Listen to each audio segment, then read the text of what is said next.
A home-based peanut butter brand has rebranded itself, but the decision has drawn mixed reactions from netizens. Mobile journalist Daniel Dayaw tells us why.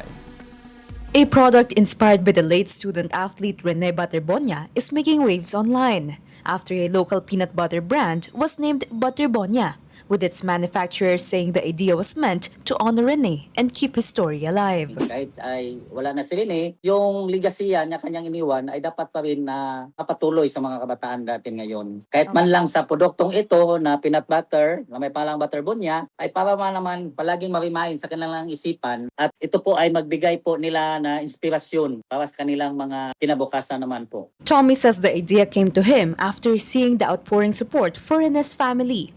He says he wanted to find a way to pay tribute by reviving his peanut butter business and naming the concept Butterbonia. Yung pumunta kami doon during sa week ni Bubit, tapos maraming tao na nagbibigay sa kanila, naisip ko nga, ano ang bang gagawin ko? Wala akong nabigay sa kanila. Baka pwede naman magawa na lang ako ng peanut butter since itong peanut butter namin ay nagtitinding na ito last 2024. Kaso lang, wala kami enough na kapital kaya hindi namin natuloy. Yung nangyari ni Bobit, siguro naging coincidence na rin yun para mapatuloy namin. The product features a garlic and sesame variant, which Tommy says was created with health benefits in mind. Ang kaiba nito, yung garlic at yung sesame ay marami siyang may ambag, lalo na sa ating yung immune system. At yung sesame naman ay maganda niyan siya sa bones, lalo na sa mga athletes katulad ni Rene na kailangan din na ma-enhance yung kanyang immune system.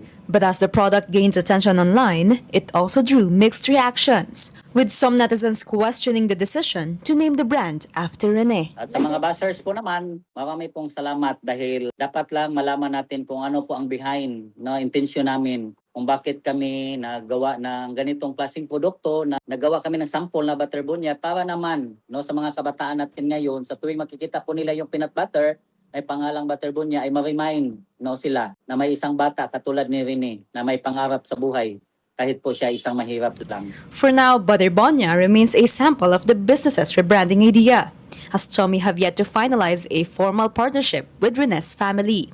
Yet Tommy maintains the project goes beyond business, saying it's his way of keeping Rene's legacy alive, while inspiring young Filipinos to dream big like the MVP. Kapatid Mobile Journal, Daniel Dayaw, we are One News.